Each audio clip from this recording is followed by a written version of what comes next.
Thank you for watching, liking, commenting, sharing, and subscribing right now.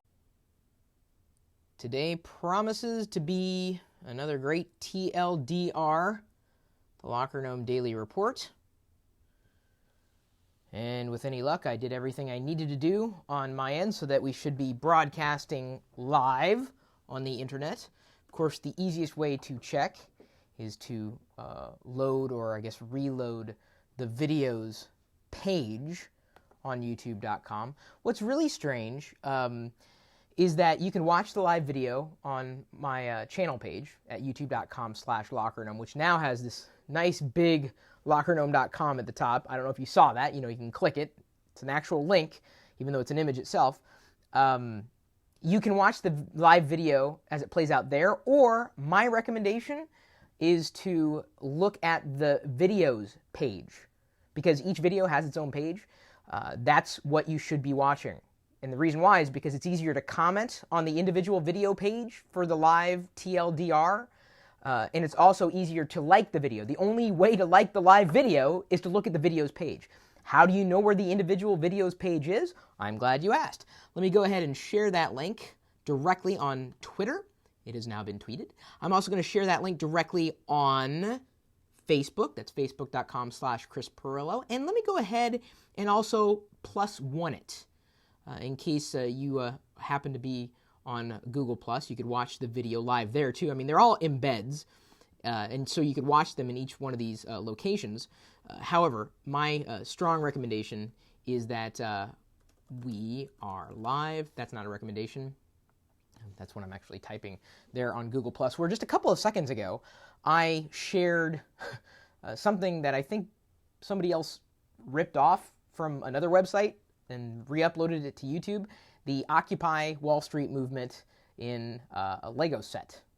Lego's not actually making Occupy Wall Street sets, but someone, I guess, or some entity made one of those. And so I posted that parody to at least my Google Plus profile. So if you want to like this video, and certainly we appreciate all the likes that you send our way, as well as to comment easier, look at the individual link page. The individual link page? That didn't even make any sense. The individual video page. Like a YouTube video. It says like watch with a question mark in the URL somewhere. Not on the channel page. I don't know how more I could describe that, and hopefully people will have figured it out by the time they've reached this part of the recorded video, which some of you are still watching. Happily, by the way. I believe you'd be happily watching, and I'm happy that, I just got to tell you, I've got a high going on here because Diana she's putting, this is beautiful stuff, by the way. She has a bed of red on her nails, and now she's putting, can you see that sparkle? She's putting sparkle on her nails. So I'm getting fumes here as I'm starting. This is a great way to start the TLTR. Let me just tell you, there's not a better, I thought it didn't get any better than tea on a mug with my face on it. But it does. You should put on fingernail polish every day, honey. That would be fantastic. Yes, as Browser Nerd says, I said TLTR. I thought I said TLDR. Oh, boy. Someone said, or as a reminder, to scan the code, the QR code. This will take you to a page where you can sign up for the free Locker Gnome email newsletter that goes out every day. We're planning on doing giveaways regularly every month. This month we're giving away that digital camera from Sony, the laptop from Sony, and also a couple of Amazon Kindle Fires, courtesy of Farah, which is a website that we blogged about on Locker Gnome, and then I really featured yesterday. Sorry about if I... You guys can still hear me okay, right? Keep kicking this lavalier, which has got a huge long cord. Don't know if I've got a short link for it. This is not actually a new mug, S4MTW. This is a very old mug, very, very old mug. I think I made it on gear.pirillo.com. I just don't drink out of mugs all that often, but, in doing the talking thing for the greater part of an hour, it's usually good to have some kind of liquid to make sure... Uh-oh. What's this mean? Oh, someone would... the Mac and Josh just tweeted me, and he says, oh, no, not this again, so I have no idea if he's talking about TLDR, a contact high from the fumes wafting from the very pretty nail polish. I agree with your choice. I think it's very... Now, are you supposed to, since you... Here, throw your hand in the middle so that they can see. Are you supposed to tap and say, there's no place like home? Look at them. Okay, here, let's hold the... There's no place like home. Rock, paper, scissors. Let's go ahead and get the ball rolling here. I've got a few videos that we want to do, as well as to share a few of the Locker Gnome articles that have been written over the past day. But let's start it with a little bit of fun. I don't know how this is. Are you ready for our thing? Or are you? Oh, yeah. Do you need to finish up there? Are you ready? Okay. Just wait. I'll cue it. You guys are going to love this. You're going to love it. Okay, I love it. Hang on, wait. Timing is everything. I got to hit record first.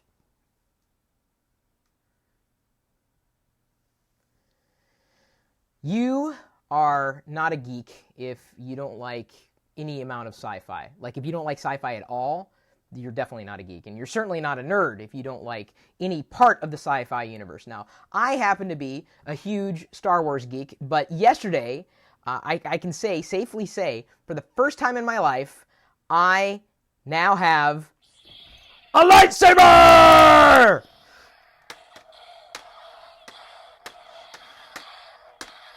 That's right, it's red. It's Darth Vader's lightsaber, and if you want your own, well, you're going to have to get your own. Go.tagjag.com/VaderSaber. Yeah, and I even picked up a saber for Diana. She's got Luke's saber, because it's green. Of course, I collect Vader stuff, and I've been doing this, like, for the past day since getting this thing. Ha-ha! Whoa! I don't think that's how Darth Vader fights, really. It's kind of embarrassing to make sound effects and everything, and kind of neat. Fun, huh? So, why am I showing you this lightsaber? One, I think it's fun.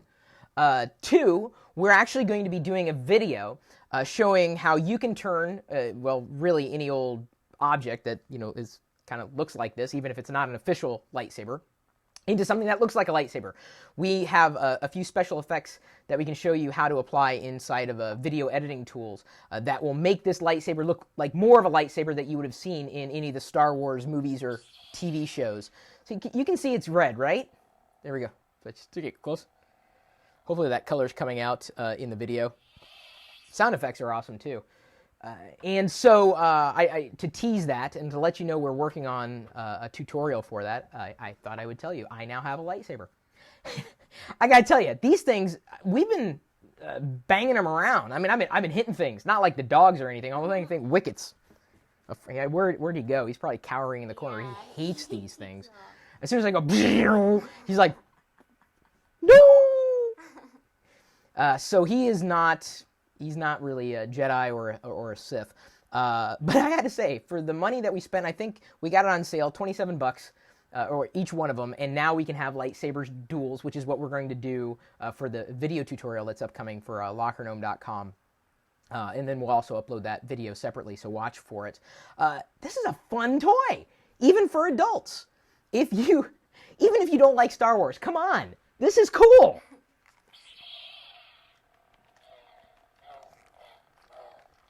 I'm swinging this thing. It's fun. And you want this. Whether you realize you want this or not, you want this. It's fun. This is, I believe it's the Force Effects lightsaber that we picked up. I put the direct link there, go.tagjag.com/VaderSaber.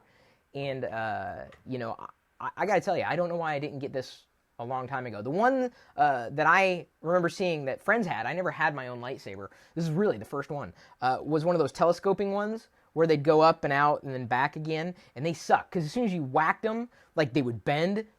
This is a harder plastic, and so I don't think this is going to snap as easily as the other lightsabers that I had seen before. And now I can answer the door with a lightsaber in hand, and you know, kind of scare whoever's there, potentially. It'd be kind of fun. Maybe that's where we should keep them downstairs by the front door, and that way we can just we can look through the peephole, and if it's someone we don't want to see, we can go, and they can hear it through the door. Yeah. Things you can do with a lightsaber, even though they're toys. And yes, I know there are toys. And yes, I'm a grown man and I play with toys.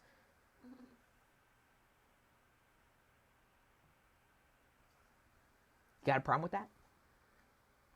I sure don't. Okay, how's that? Is Chris calling himself an adult? Lol. I should be doing homework, but I'm watching TLDR. Oh, that's a problem. Troy Rudder says, I wanted the inflatable ones from Kenner way back when. The newer ones are definitely better. Oh, these are way, way, way better. Wow, we've already scored quite a few likes. Dang, so soon. And I just started. I mean, I just started going in with the lightsaber and whatnot. And I'm going to show you another fun little DIY thing that I figured out the other day. We'll do a video on this too.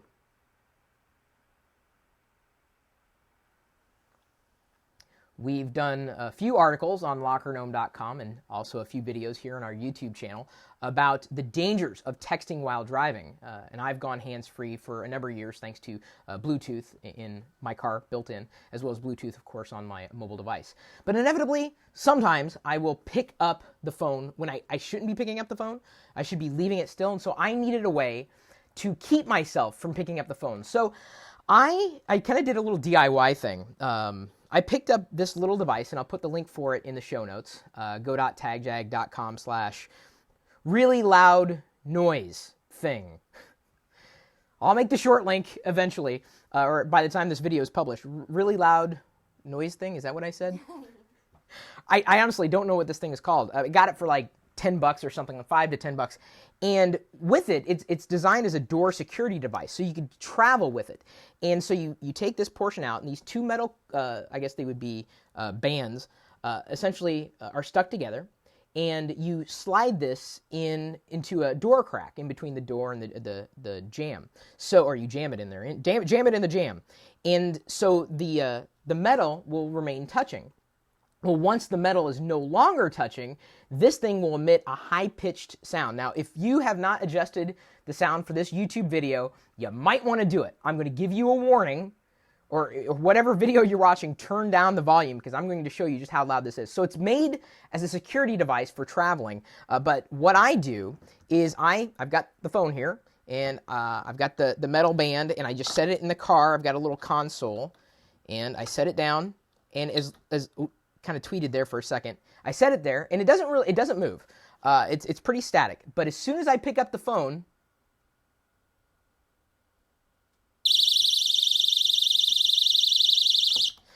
so hopefully this is not going to cause me to like,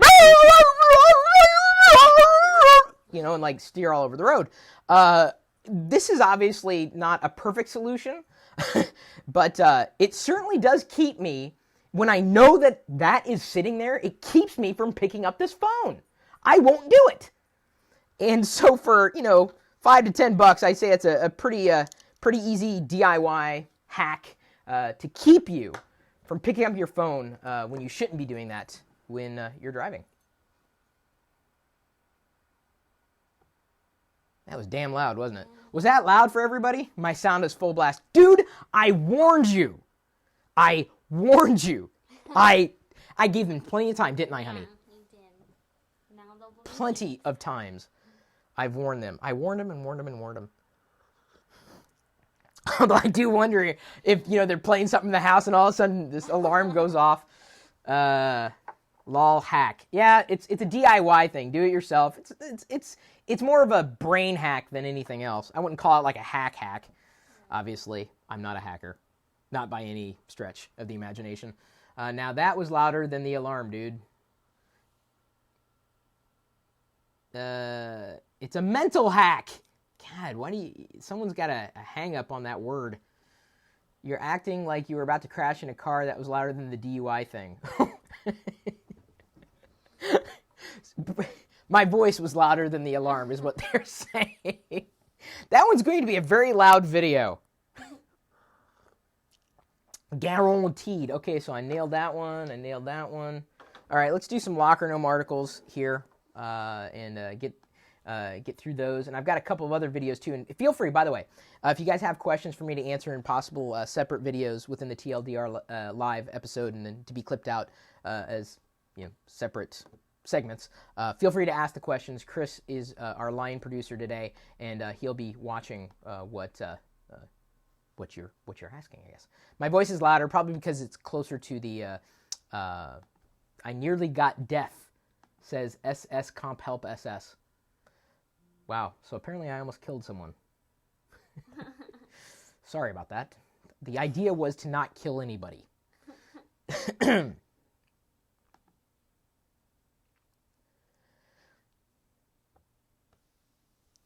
I don't know what it is, but every day someone will ask me, which is better, Mac or PC?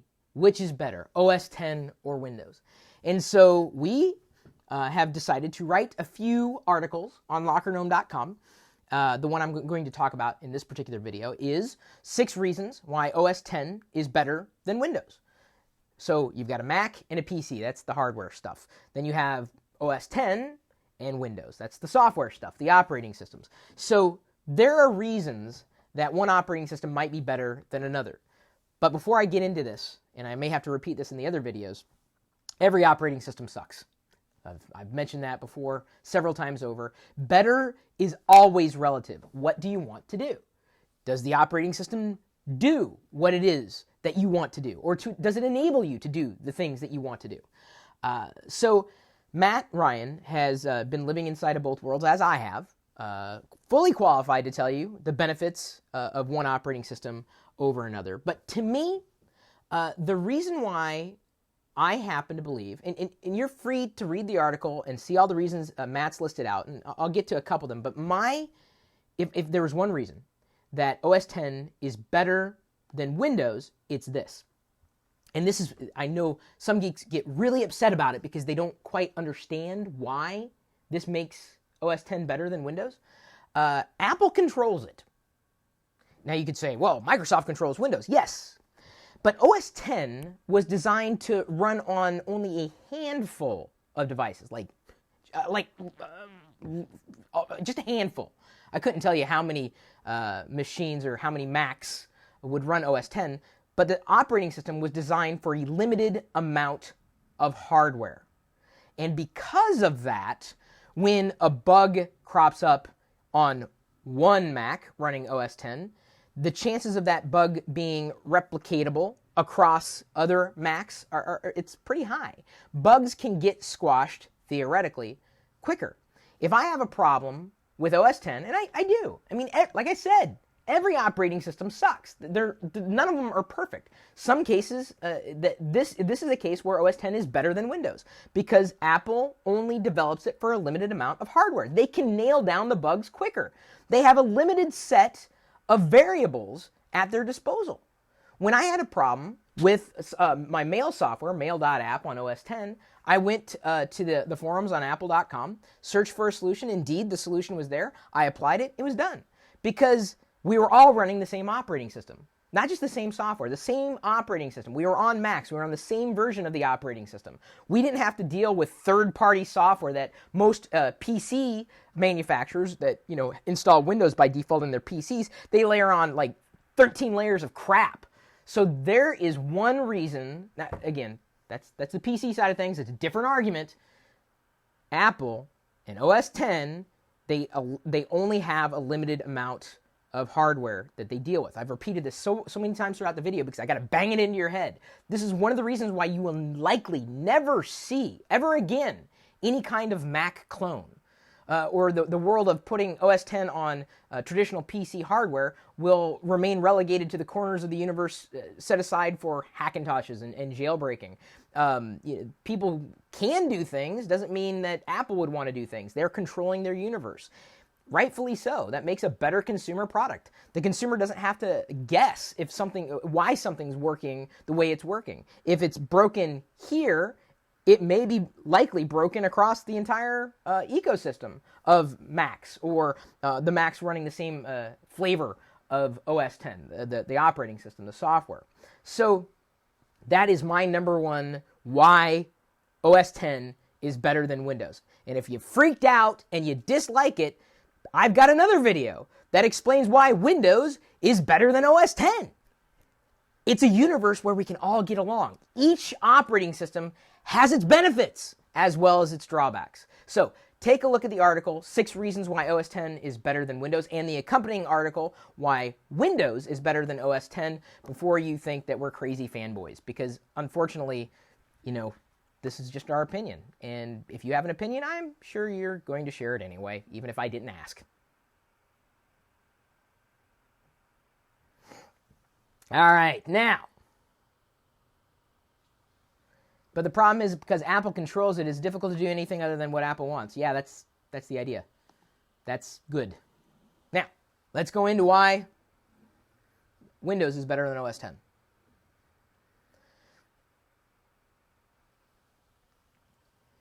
We live in a world where operating systems kind of control what we do.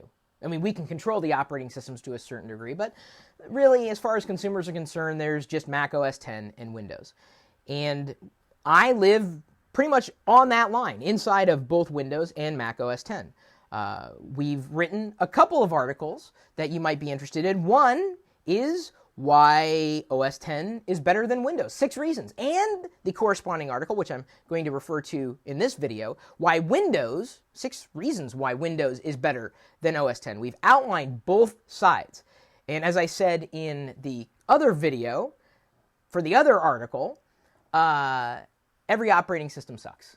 But operating systems do have their benefits as well as their drawbacks. And yes, in some cases, OS X is better than Windows, but in some cases, Windows is better than OS X. And you know what? It's okay to like both. So we've got 6 solid reasons why Windows is better than OS X. You're free to read the article as well as the corresponding article to see both sides of the story and realize that the world isn't just black. It's not black and white. And that is, I guess, somewhat related to my number one reason why Windows is better than OS X. OS X was designed to run on a limited set of hardware. But Windows, their benefit, or I guess the Windows benefit, is that it can run in a zillion different configurations. So because of that, you could put together your own PC, put Windows on it, and chances are it's going to work. As long as you have the drivers that are set up for the hardware that you're using, and the hardware with the drivers is Windows compatible, and 9 times out of 10, especially in the world of PCs and accessories and building your own PC stuff, it's going to be compatible with Windows. And that is, I would say, the biggest strength of Windows. That's why it's not like OS X. Windows was designed to run on just about anything, and that is its strength, because you can run it in a variety of configurations. So that's really what, in my opinion, that compatibility across the ecosystem makes Windows a better operating system than OS X. And that's fine. You can have benefits, and they even though they're complete opposite of each other, what's good for me may not be good for you, and vice versa. What's best for me may not be what's best for you. This is why it's impossible to talk about what's better or what's best, but I'm just telling you. And Matt, of course, has gone in great depth, other reasons, solid reasons why Windows, not PC, because they're two different things. Windows is the software, the operating system, and PC, you're talking more about the hardware than anything, which, of course, without software, hardware really couldn't do much, and vice versa, as a matter of fact. So, you've got to think about strengths and weaknesses of each one of these operating systems to know what's going to be better for you. So you may have different opinions. You may think that OS X is better than Windows for your reasons. Just understand that your reasons may not be somebody else's reasons. And it's also okay, I'm going to tell you, to like both Windows and OS X. It's okay. Really. If you have a problem with what somebody else wants or needs, that's more your problem than their problem. Be confident enough to realize that not everybody wants what you want.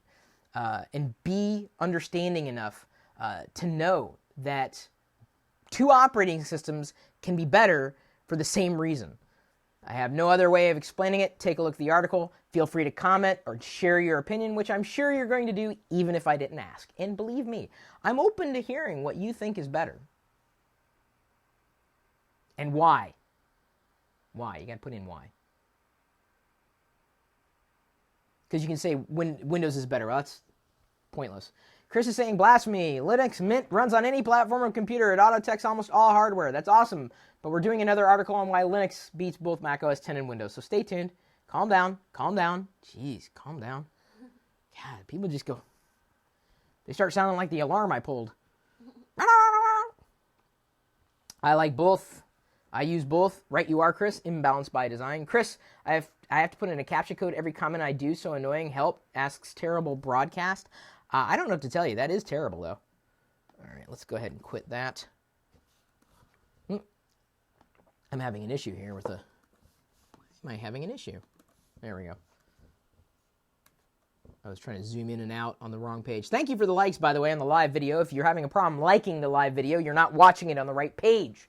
The only way to like the video is by watching it on the video, the dedicated video page, not just the Locker Gnome YouTube channel page. That will it will slap you with problems. You won't be able to like it from there. I don't know why YouTube doesn't enable the like button from within the video. They should, really. They got the play button, they got the resolution button, the full screen button. Why not the like button right there? But I'm not a fan of the dislike button. You know what the dislike button is? The dislike button is ignore it and shut up. How about Linux? I've already answered that question. All right. Why change is important to your podcast? Where did the stars go? Stars were pointless. Install wine. Ooh. Are you you're saying we need some wine? I can go for that. That'd be nice. 3 o'clock in the afternoon. No, it's okay, honey. He was talking about Windows is not, or wait, wine is Windows is not emulator? Wait, is not something. What is wine short for? It's short for something. You could basically emulate Windows programs from within, any operating system really that wine will run on. Windows is not emulator? Something like that. There's some recursiveness to it, but I can't remember exactly what. Maybe I'm wrong. Maybe it wasn't. Totally guessing here. Do not quote me on it. Don't get upset. I'm doing this live. I'm doing my best. I've got a small brain.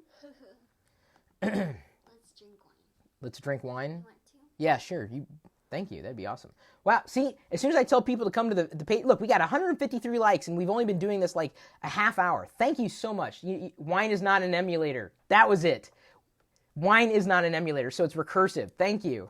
Hence my recursiveness. Windows is not an emulator. Duh.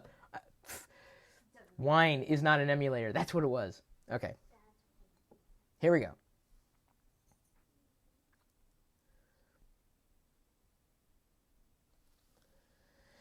We have been producing a podcast for a number of years, long before, believe it or not, podcasts were available on iTunes. I don't know if you realize this, but podcast, that word was not coined by Apple. It was coined by the community of podcasters. And iPod was certainly around back in the day, and many of us were using the iPod, us being geeks and nerds and people who generally carried around portable media devices. I did not have an iPod back then. I think I had a Creative Zen, like a 60 gigabyte device, and it sucked. It was good because it had like 60 gigabytes worth of storage, but it sucked because the usability was just, it was a nightmare. I remember the video I recorded on user experience, UX, just yesterday. That would be I would say the poster child of bad UX is the classic creative user interface on the Zens. So we've been doing a podcast for a while, and when we started it, it was called the Chris Pirillo Show, and I think it's still called the Chris Pirillo Show in its current iteration. You can search for Chris Pirillo Show podcast in iTunes. You can just search for Pirillo. You can search for Chris Pirillo. The podcast is available in iTunes. So if you want the full TLDR episodes of the Locker Gnome Daily Report in iTunes, convenient, packaged for you if you have an iPod, an iPad, any iOS device, or if you use iTunes, you can get it directly instead of just going through the live video broadcast or the recorded broadcast on YouTube. So we're going to be now shifting the name, the traditional podcast name, from the Chris Pirillo Show to TLDR, or the Locker Gnome Daily Report with Chris Pirillo, because that is my name, that I know of. And everything will, become like this full circle. We write articles on Locker Gnome. then record videos about them on YouTube, send out those same videos in our podcast feed, separate each one of the segments as individual videos, which you can, jump to or embed on your own website or whatever, instead of having to watch the full live broadcast of TLDR, even after it's been recorded if you don't catch it live. And this is something that, this is, I guess, part of this full circle of promotion. Not only subscribing to the newsletter to stay up to date on what's going on, not only following us on social media, etc. Sometimes you need to change. And I said this, how long have I been doing live TLDR episodes? I'm asking the community watching me live. I've kind of forgotten. I think it's been about 3 weeks. Doesn't seem like it's been that long. And this came after, this particular new workflow came after trying to change up a workflow for about a week or so, and we realized that, we still need to change. We still need to make some adjustments to reach our goals. So we've written an article really detailing why, if you are a content producer, sometimes it's good to change what you're doing and make small adjustments. And I gotta tell you, since making this change, even that, I think I uploaded the video on a Sunday saying, hey guys, thank you for watching what we've been doing the past week. I'm about to make a change. Here's how it's going to play out. And I think that video on YouTube was titled The Future of the Locker Room Daily Reporter, The Future of the Locker Room YouTube channel. And, there was some feedback, of course, and no, wait, we hate change. And then I, did it for the first time on that Monday. And the idea behind doing it was something that needed to happen. We wanted to let you know that we are producing regular content on LockerGnome.com, and more than just videos on YouTube. We're doing a lot everywhere on the web under the LockerGnome brand. And I would say that the feedback, by and large, has been positive. Very, very positive. There are some people who initially were concerned that their inbox was being flooded with new videos. There's really no other way of doing it. But really, that's the only bit of negativity that I think we've received. One other person noted that, gee, Chris, it seems that a lot of your videos are getting fewer views these days. And I said, well, yeah, duh. I mean, we're producing more of them, across the same span of time. So, of course, it stands to reason that, each video may not get as many views initially. Over time, that is likely to change. And what we've discovered is that more of you are watching more of the videos that we're producing. So that would tell me, and more of you are visiting LockerGnome.com. It would tell me that the change we did, that we made a month ago, was a very positive change. I'm constantly looking at the feedback, and believe me, I know. I see every email you guys send me, chris@pirillo.com. I see the tweets. When you guys like the video, and you tweet it out, or you +1 it, or you share it, I see it. I mean, right now during the live broadcast, that's, I guess, the greater part of this individual segment within the live broadcast has 179 likes. I would say we're doing something right, but we could only have done that if we knew we needed to make a change. So the change will continue. I mean, I think we're locked into something that works. I think we've got a lot of positive feedback from our community today. Batchevsky says Chuck Norris is afraid of Chris Pirillo. I did not know that. That it is good to know. Chris, if you wore a watch, would it be a techie watch? Asks Canamino Trio. I would not. I don't wear watches. I don't. I watch videos. Does that count? Or I ask somebody else what the time is. And you know that we are, speaking of time, broadcasting live on YouTube every weekday, right around the 3 p.m. Pacific time mark. You don't have to ask me when the next one is, because we have them all listed on our YouTube channel. And every day, every single weekday. Why does your voice get so high at the end of a sentence? Says Versland Steph. I have no idea. I enjoy the banter that I have with people who are watching the live broadcast. It brings a completely new dimension to the recorded videos that we do directly on YouTube. So if you produce content, or you're thinking about producing content, check out the article that we've written on why change sometimes is a good thing. And even if you think you're doing well, you could always do better. I've challenged myself from day one, since 1996. I'm constantly looking and tweaking and adjusting to make something that I think people will be happy to watch. So I hope you understand that change is important. You may reject it initially, but I would say that by and large, the change that we made within this YouTube channel has been very positive, very well received, and we appreciate everybody's support and understanding that we did need to change. If you are a content producer or you're thinking of it, again, we hope that you also appreciate the article we wrote about change and why it's a good thing. It's 10 a.m. in Australia. Chris sucks, says annoying little trolls. Well, shocker there. So speaking of wine is not an emulator, we now have live something juice. Live discussion goose. Goose? Are you done with the... You're done with the fumes? Okay, I can't blame it on the fumes. I definitely can't blame it on a sip of wine. You forgot to tell him the name of the polish. Oh, what's the name of the polish? Do you think I'm sexy? Yes, but what's the name of the polish? Do you think I'm sexy? Yes, but what's the name of the polish? That's the name. What?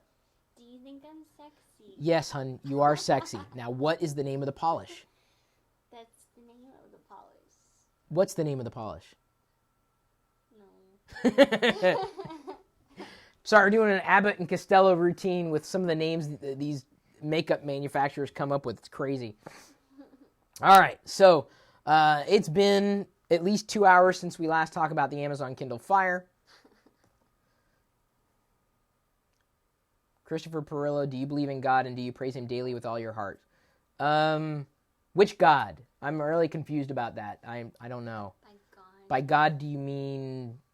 Because there's a lot of gods out there. I don't know if anybody... There are tons of gods out there. Like, tons of gods. Tons of them. Like, a lot of them. I believe that a lot of people believe there are gods. That's what I believe. All right.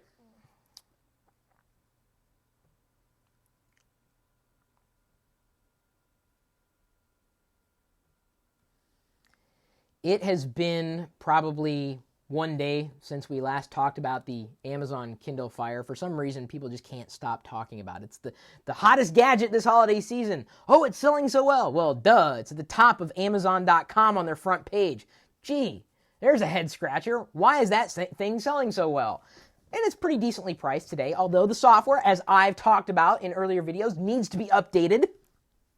It's very frustrating. I will tap an icon 5 times before it does anything, and then I'll be inside of an app and it doesn't respond very well at all. This is likely going to be addressed in a software update. We can hope, knock on wood, Amazon's working on it. They say they're working on it. Usability studies have come out saying the Amazon Kindle Fire really isn't that good of a buy today. That will likely change. So Ron over on lockergnome.com is a huge fan of the Kindle Fire. I have my own Kindle Fire downstairs. I love downloading the free Kindle Fire app of the day. And it's not the Kindle Fire app of the day. It's the Android app of the day that Amazon allows you to get for free. Normally it would cost you money. It's nice. And Ron wrote an article on lockergnome.com, which is linked in the description for this video, why naysayers are wrong about the Amazon Kindle Fire. And I really don't think, at a fundamental level, I disagree with that.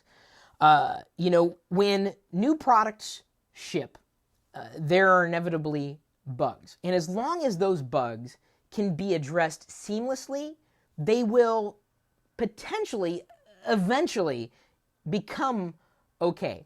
Having owned an iPad first generation, I can say that I didn't experience too many issues with it compared to the Kindle Fire first generation. I've experienced a lot of headaches. It's nice, and it's somewhat, I'd say, affordable. I think the Kindle Fire is overpriced. And I know you're saying, what do you mean? Kindle Fire is not overpriced? It's $200. Why isn't the iPad overpriced? Well, because the iPad works. And it works very, very well. And it's elegantly designed, and it has way more than the Kindle Fire. So for $500, it's pretty good. Even the first iPad at $500 was darn solid, and it still works very, very well. But it seems that how many Android tablets are out there today? How many How many Android tablets? Has anybody made a tally of this? Like hundreds of Android tablets. Let's just stay in the safe zone. There's hundreds of Android tablets. And so having another Android tablet out there at $200 when I could go down to the store and buy one with gingerbread on it for $100, they were selling them at the drugstore. Seriously, we walked into a drugstore the other day and they had an Android tablet running gingerbread, which is pretty much what the Kindle Fire is today.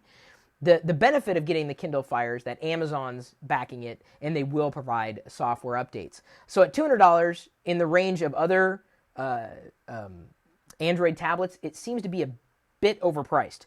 I think Amazon could still make money from it, even if they are losing money by selling it at $200. They can still make money because if you bundle that specifically with the Amazon Prime services, which I love, and I use all the time, I recommend Amazon Prime. I recommend Amazon Fresh. I've done a video on that before. I use Amazon for pretty much everything I do online. So it's not that I dislike Amazon. It's not like I dislike Android. I spent $200 of my own money on the Kindle Fire and have had headaches and problems and something that, it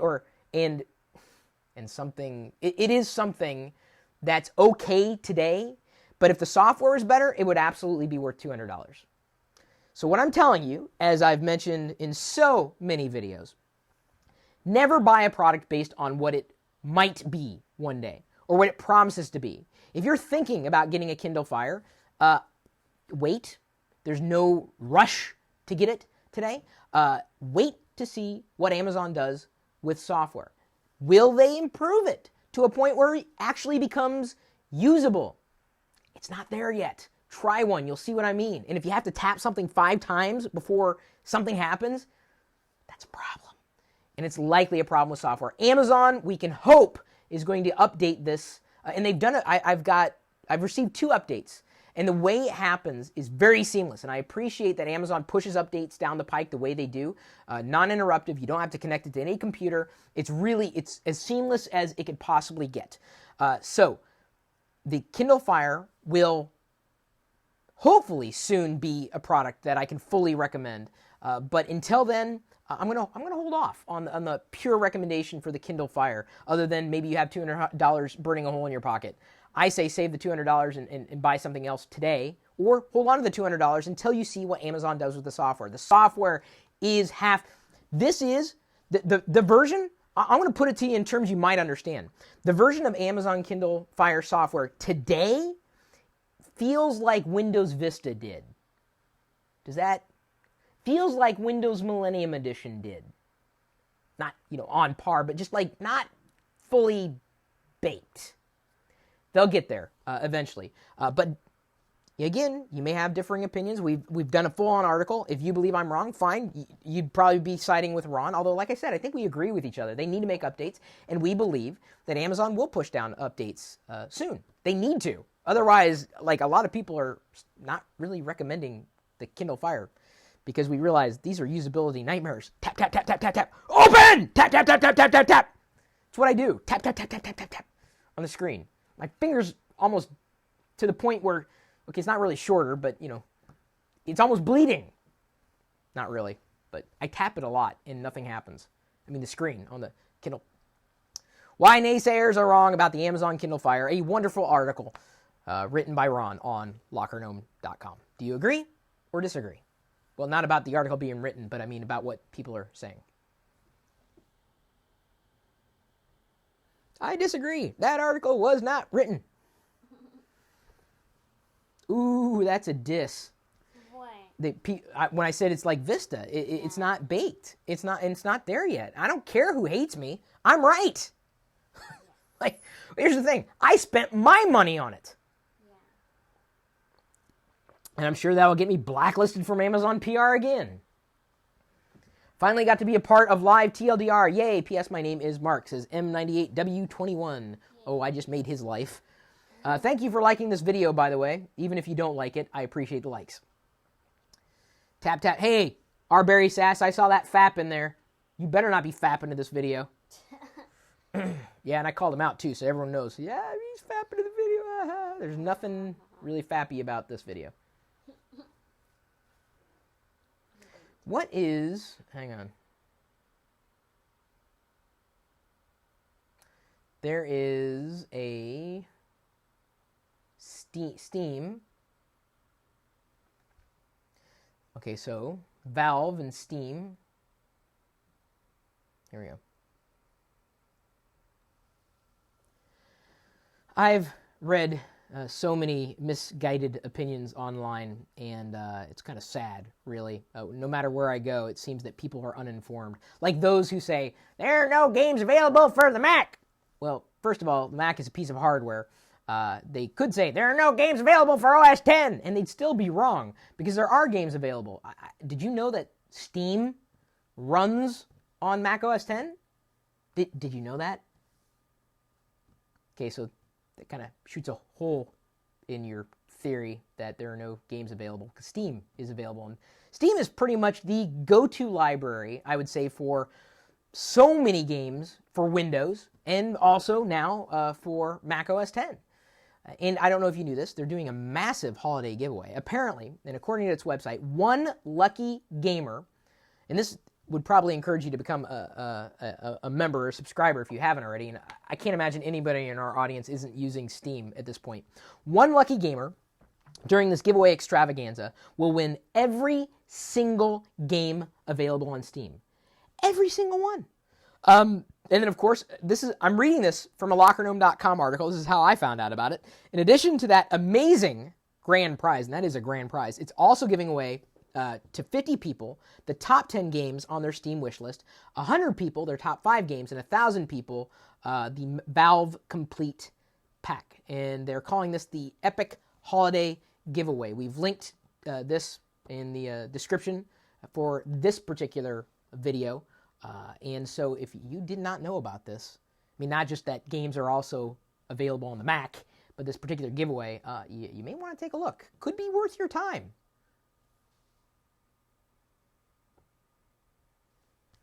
I would say. I was going to do another video. That reminded me of something. Blackrobe 2007. He's got a good question. Good job, Chris. By the way, remember we talked in chat. The backlink of the day doesn't count. We talked about that in chat, Chris. Valve gives away. Time for questions, guys. As we were broadcasting the live episode of TLDR, which you may still be watching, at least the recorded version as I'm dancing around with my feet, my lapel mic kind of got in the way.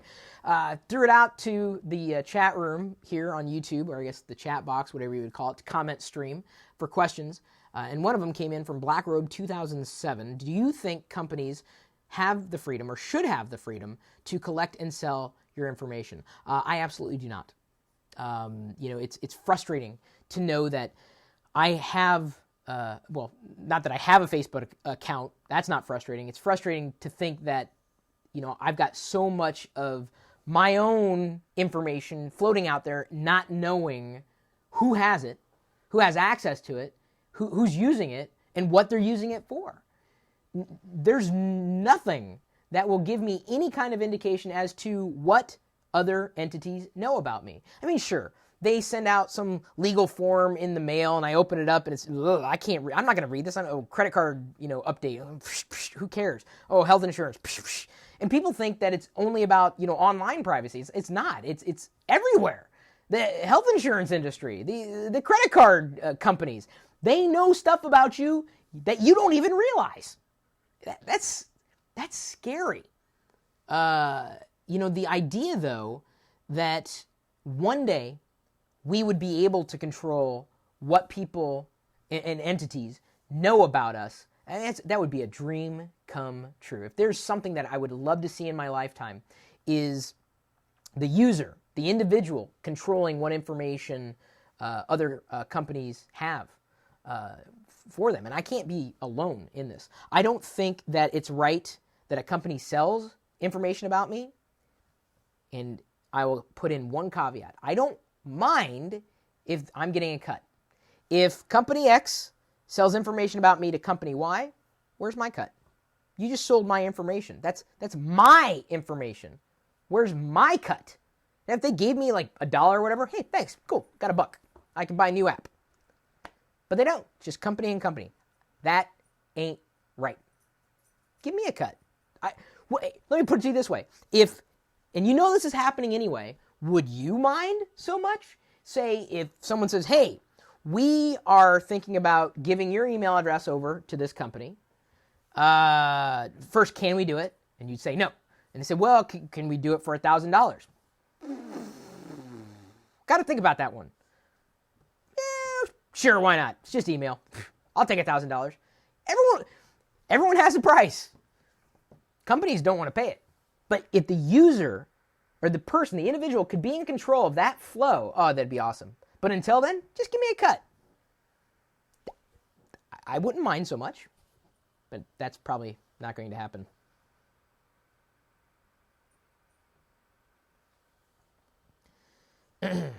Steve Jobs, do a stream, need more than quid.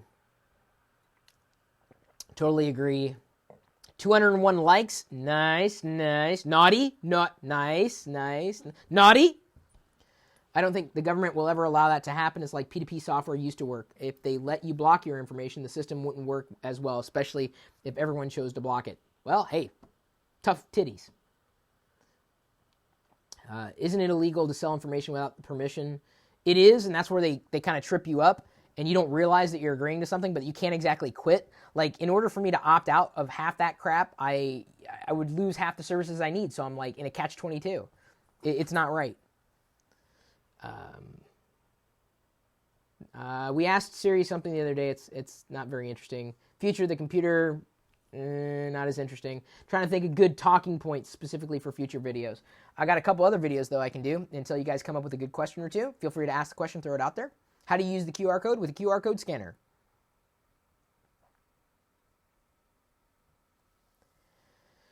Perhaps one day we will live in a world where we don't have to deal with cords and cable clutter. And worse yet, a number of proprietary cables that will only work with one device connected to another device. It's an absolute nightmare to navigate.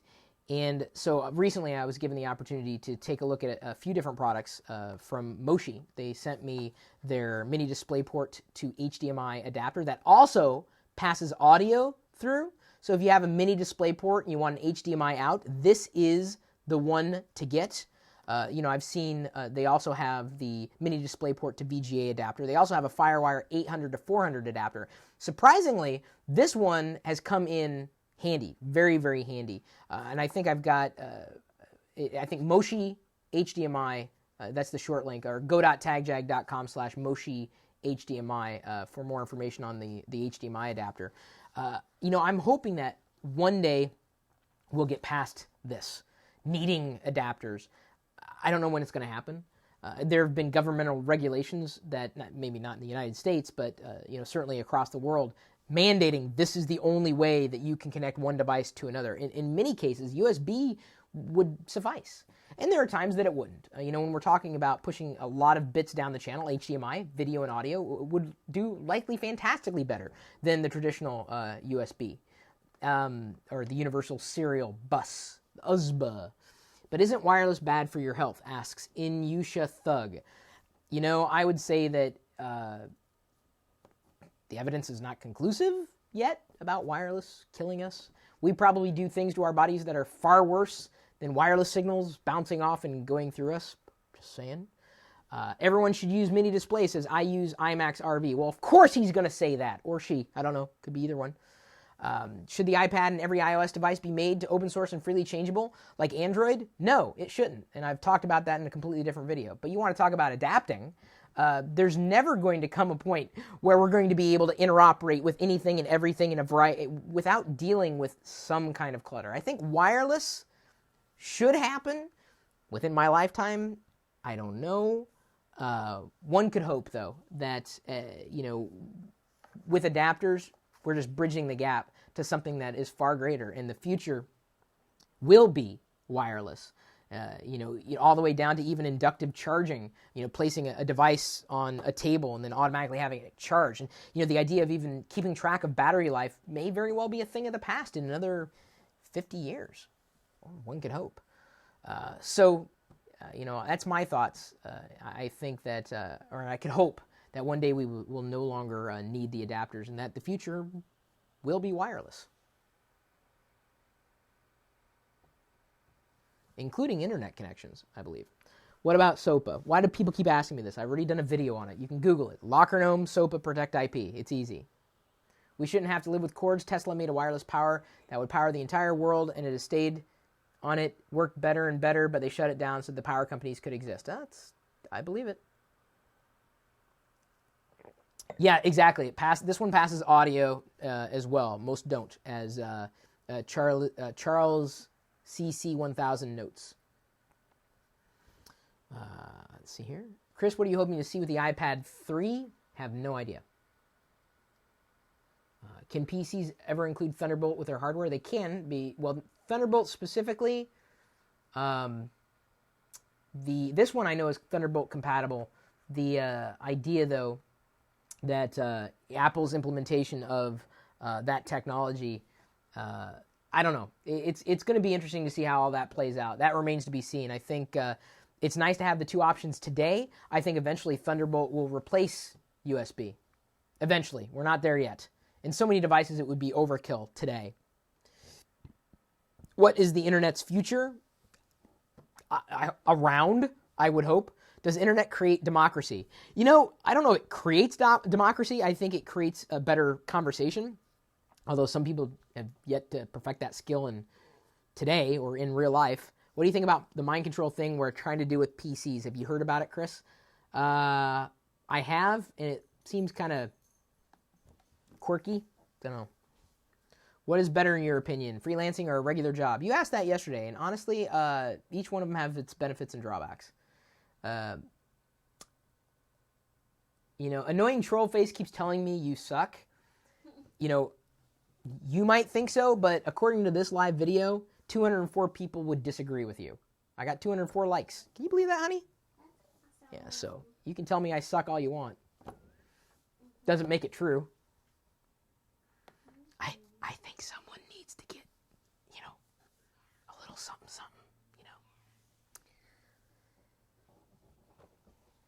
Feel bad for people like that. Little tiny penises. Yeah, it's not. It's really sad.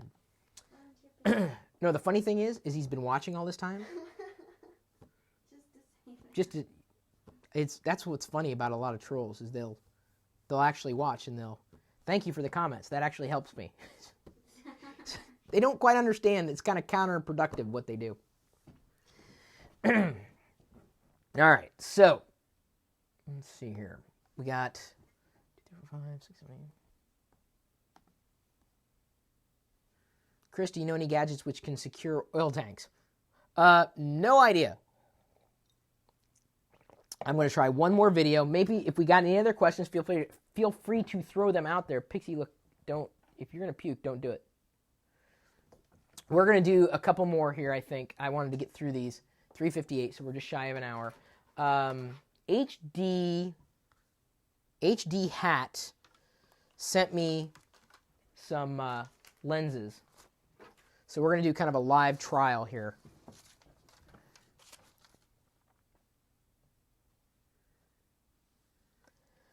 I have no idea how well this is going to work in the live video broadcast here of TLDR, the Locker Gnome Daily Report. The other day, someone dropped me an email, chris@pirillo.com. I'm easy to get a hold of. And it went into my junk mail folder, and so I saw it a few weeks late. I felt bad because he was saying, hey, Chris, my company has developed a series of iPhone lenses in conjunction with cases, and we want to send you some to take a look. And I've done reviews on very, very, very tiny lenses you can place directly over like your smartphone camera. This set of, cases in conjunction with lenses that I'm about to show you were designed for the iPhone 4S or the iPhone 4, this particular, form factor for the iPhone. This company, hdhat.com, they said they originally designed these for real estate agents, who had their smartphones on them, specifically iPhones, and wanted to record video. And so it really does work. Let me go ahead, and like I said, I'm going to do my best to show you. They sent over this case, and the nice thing, this huge lens on the front, it's attached to the case itself. And I'm only going to use this one in this instance and then cap on a larger lens just to show you what you've got. They have another case here. And this was designed with tripod mounts, so I could orient it in a landscape or a portrait fashion on a tripod to keep it steady if I wanted to, but the same lens on that. I'm not going to use that one at this point, but just to show you they also have that one available. And then, what was kind of fun, they sent me an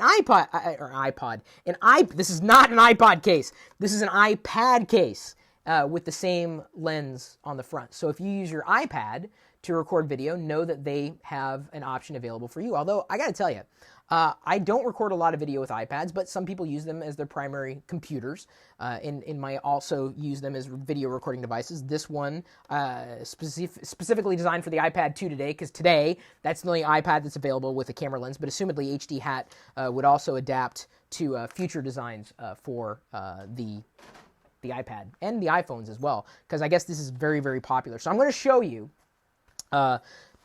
what it looks like, or at least do my best, because like I said, I'm kind of doing this a little differently than I might have done it in other ways since I'm broadcasting live.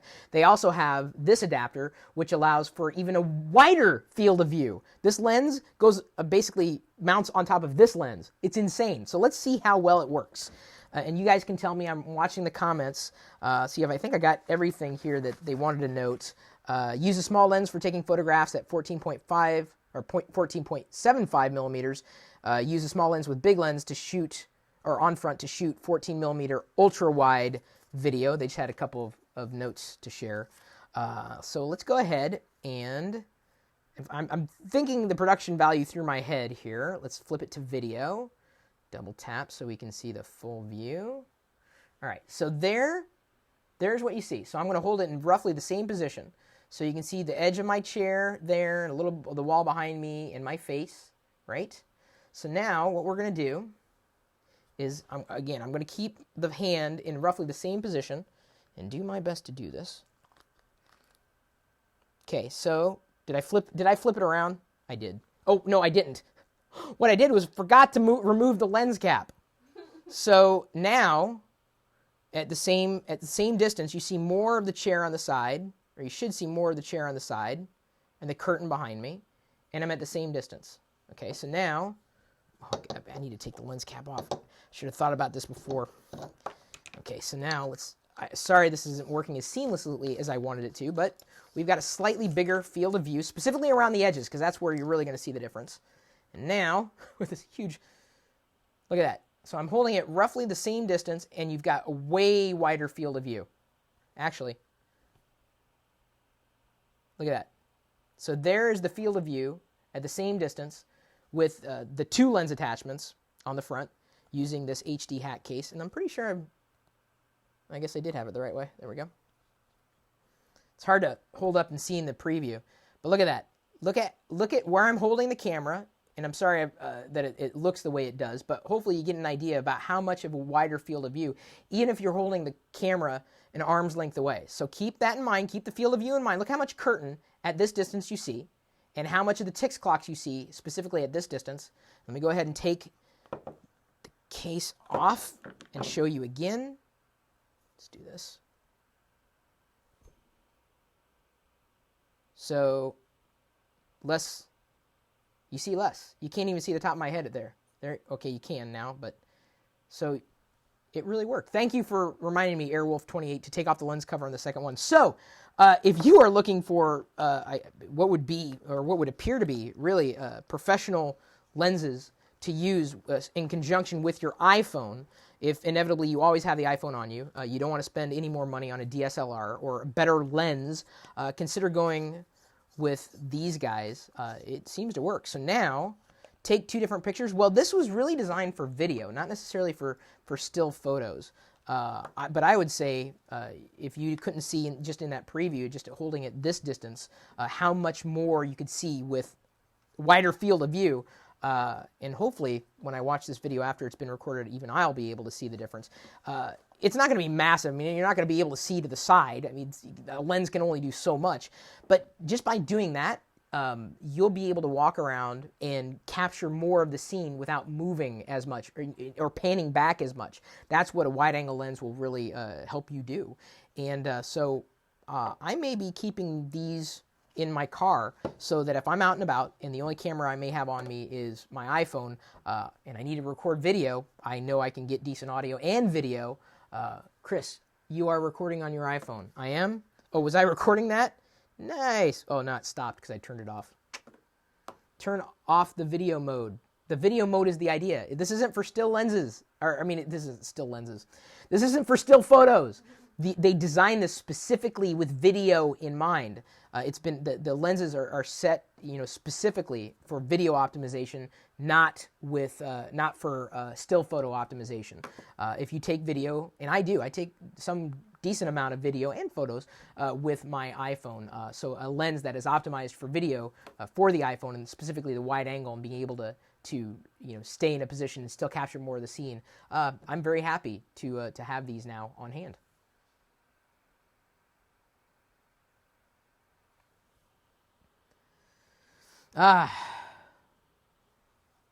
Chris, what computer do you use and what OS? Boy, someone wasn't listening earlier. Do you have any tips for making your blog known? Mm-hmm. Yeah, remember we did videos on that the other week. Okay, now we're kind of getting repetitive. And we may, I think we may be wrapping it up here, actually. Hey, Chris, how did that look from your end? Sorry, I'm talking to my line producer. Did the preview, I can just ask anybody. Did the preview look okay? When I was trying to demonstrate the video, or the lens quality, I was doing my best. And hopefully it translated well, and you can kind of keep in mind the distance between the two. I'm looking here. It's for a wider field. Oh, I guess you guys are kind of catching up. Got to wait for the lag to come through. Sometimes YouTube doesn't work as quickly as my mouth does. Shocker.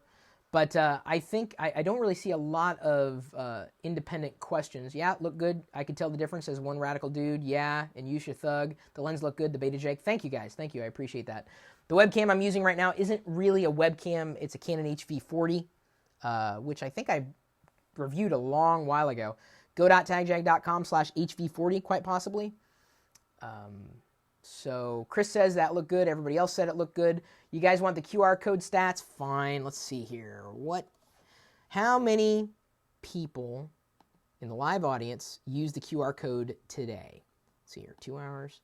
Not a lot of you. But it looks like slightly more Android users use the QR code today than iPhone users. But overall, iPhone users outnumber